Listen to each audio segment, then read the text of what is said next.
क्या आपकी लाइफ में भी ऐसे लोग हैं जो कि दूसरों को एम्पैथाइज करते हैं या दूसरों का ध्यान रखते हैं, या फिर कुछ ऐसे भी लोग हैं जो हमेशा अपने आप से कॉन्फ्लिक्ट में रहते हैं, अपने आप से नाराज रहते हैं और दूसरों से भी नाराजगी और कॉन्फ्लिक्ट बना रहता है। तो ये जो दो प्रकार के लोग हैं, इनमें जो अंतर है वो है इमोशनल इंटेलिजेंस या फिर ईक्यू का। हेलो फ्रेंड्स, मैं हूं डॉक्टर जतिन उकरानी। मैं कंसल्टेंट साइकेट्रिस्ट हूं at the lifestyle clinic Delhi. और आज इस वर्ल्ड मेंटल हेल्थ डे पे हम बात करेंगे इमोशनल इंटेलिजेंस की, कि इमोशनल इंटेलिजेंस क्या है, ये क्यों ज़रूरी है, इससे आपको पर्सनल और प्रोफेशनल लाइफ में क्या फ़ायदे हो सकते हैं और आप कैसे अपना इमोशनल इंटेलिजेंस बढ़ा सकते हैं।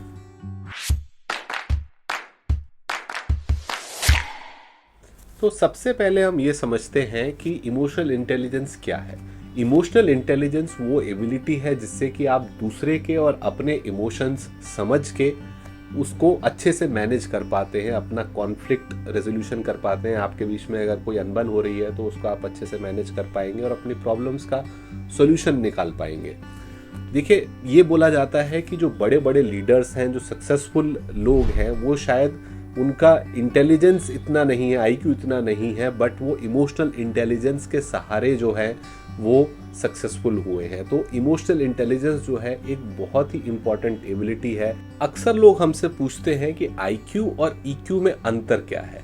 तो देखिए, आईक्यू की जब हम बात करते हैं, इंटेलिजेंस क्वेश्चन की बात अगर हम करते हैं, तो उसमें ये सारी एबिलिटीज आती हैं जो कि आपको चीज़ें रिटेन करने में, याद रखने में, मेमोराइज करने में आती हैं, या फिर लॉजिकल रीजनिंग या फिर एनालाइज कर पाना। ये सारी चीज़ें जो हैं ये आईक्यू के दायरे में आती हैं, ये आईक्यू कहलाती हैं।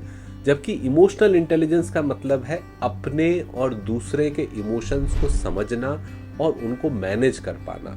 जब तक आप इमोशंस मैनेज नहीं करेंगे अपने और दूसरे के, तब तक आप लाइफ में आगे नहीं बढ़ पाएंगे। तो इमोशनल इंटेलिजेंस के 4 स्किल्स क्या है? देखिए, इमोशनल इंटेलिजेंस के 4 कंपोनेंट होते हैं। सबसे पहले होता है सेल्फ अवेयरनेस। सेल्फ अवेयरनेस मतलब कि हम अपने इमोशंस को लेके फुल्ली अवेयर है कि मैं अगर कोई काम कर रहा हूँ तो मैं क्यों कर रहा हूँ, अगर मैं कोई इमोशन फील कर रहा हूँ तो मैं क्यों फील कर रहा हूँ, मेरा मोटिवेशन क्या है, रीज़न क्या है कोई चीज़ करने का, या फिर मेरी स्ट्रेंथ क्या है, मेरी वीकनेस क्या है, मैं कितना किस चीज़ में कंफर्टेबल हूँ, मेरी एबिलिटी क्या है। ये सारी चीज़ें जो हैं ये सेल्फ अवेयरनेस में आती हैं। फिर इसके बाद आता है सेल्फ मैनेजमेंट। सेल्फ मैनेजमेंट मतलब अपने इमोशंस को समझ के उसी हिसाब से आप काम करेंगे। अगर आपको पता है कि आपकी स्ट्रेंथ इतनी है तो फिर आप वहीं तक काम करेंगे, आप उससे ज़्यादा काम नहीं करेंगे। आपको अगर रिस्क लेना नहीं पसंद है तो जितना आप सेफ़ खेलना चाहते हैं, सेफ़ रहना चाहते हैं, आप उतना ही सेफ़ रहिए, उससे ज़्यादा आप आगे नहीं बढ़े। तो इन सारी चीज़ों को जो है, इनको हम सेल्फ मैनेजमेंट या फिर इमोशनल मैनेजमेंट बोलते हैं। फिर इसी तरह से सोशल अवेयरनेस जो है वो तीसरी स्किल है, वो भी इमोशनल इंटेलिजेंस में आती है। सोशल अवेयरनेस मतलब कि दूसरों के इमोशंस को समझ पाना, एम्पथाइज करना, दूसरा किस सिचुएशन से जा रहा है, उसको क्या प्रॉब्लम हो रही है, क्या आप उसको मदद कर सकते हो किसी तरह से, क्या आप उसकी हेल्प कर सकते हो जिससे कि आपकी भी लाइफ इजी हो सकती है और आपके जिसको दिक्कत हो रही है उसकी भी लाइफ और इजी हो सकती है। तो ये सारी चीज़ें जो है सोशल अवेयरनेस में आती है। एंड उसके बाद आता है सोशल स्किल्स। सोशल स्किल्स वो स्किल्स हैं जो है हमें बहुत ही इजी गोइंग लाइफ में हेल्प करती है, चीज़ें हमारे अराउंड इजी गोइंग करती है। आप किसी चीज़ को एकदम एक्सेप्ट नहीं कर रहे हो या बहुत अग्रेसिव ना हो के, ना बोल के एक बीच का रास्ता निकालना, या फिर एक टीम प्लेयर होना, आप सबकी बात सुनना, सबके पॉइंट ऑफ व्यू, सबके पर्सपेक्टिव समझना और फिर उसके अकॉर्डिंग काम करना, या फिर इफेक्टिवली कम्युनिकेट करना, आई शब्द का इस्तेमाल करना, वी शब्द का प्रॉपर इस्तेमाल करना। जहां आपको लगता है कि नहीं स्ट्रिक्टली नो बोलना है, वहां आप नो बोल पा रहे हो। ये सारी चीज़ें जो हैं ये सोशल स्किल्स में आती हैं। और ये चारों कंपोनेंट जो हैं, self awareness, self management, social awareness and social skills, ये सारे इमोशनल इंटेलिजेंस के पार्ट हैं। सो ईक्यू या इमोशनल इंटेलिजेंस से आपको पर्सनल या प्रोफेशनल लाइफ में क्या क्या बेनिफिट्स मिल सकते हैं? देखिए, अगर आप इमोशनली इंटेलिजेंट हैं, आपका ईक्यू अच्छा है, तो आप एक बेटर टीम प्लेयर बन सकते हैं। आप वर्क में रिलेशनशिप्स को बहुत अच्छे से मैनेज कर पाएंगे, या फिर एक बहुत अच्छे बॉस भी हो सकते हैं जो कि दूसरों की परेशानियां समझ के काम देता है या चीज़ें करता है।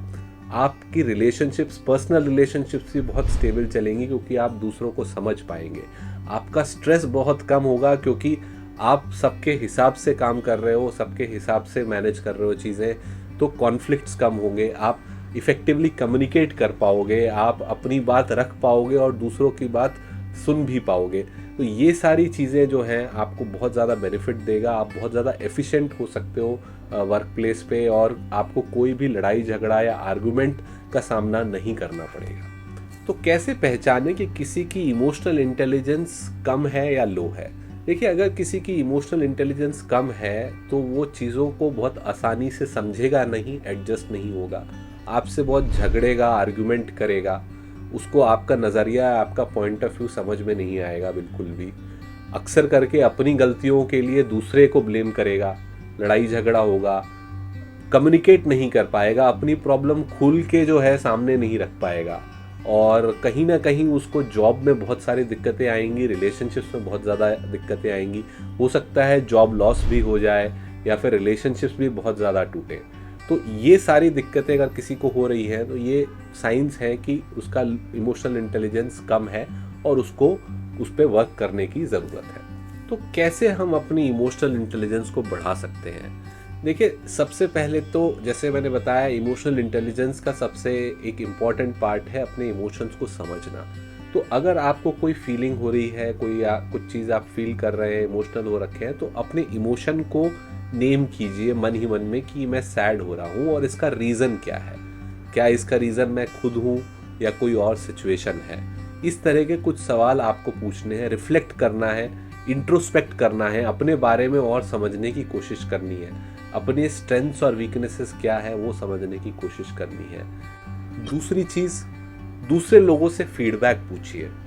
आप अपने आप को भी फीडबैक दीजिए। आपने कोई टास्क किया है तो आपने कैसा किया है, मन ही मन में अपने आप को फीडबैक दीजिए, और फिर 4 लोगों से जिनसे आपको रिस्पॉन्सिबल जवाब आए, जो कि आपको जेन्युइन जवाब दें, उनसे जाके फीडबैक लीजिए कि आपने टास्क कैसा किया है। जब आप 4 लोगों से फीडबैक लेंगे और आपका भी फीडबैक उनसे मैच करेगा तो आपकी इमोशनल इंटेलिजेंस जो है और बेटर होगी। फिर आप जर्नलिंग कर सकते हैं। कई बार हम लोग अपने इमोशंस में इतना कंफ्यूज हो जाते हैं कि हमें क्लैरिटी नहीं आता है कि हम कैसा फील कर रहे हैं और क्यों फील कर रहे हैं। तो उसको क्लियर करने के लिए आप डेली जर्नलिंग कीजिए।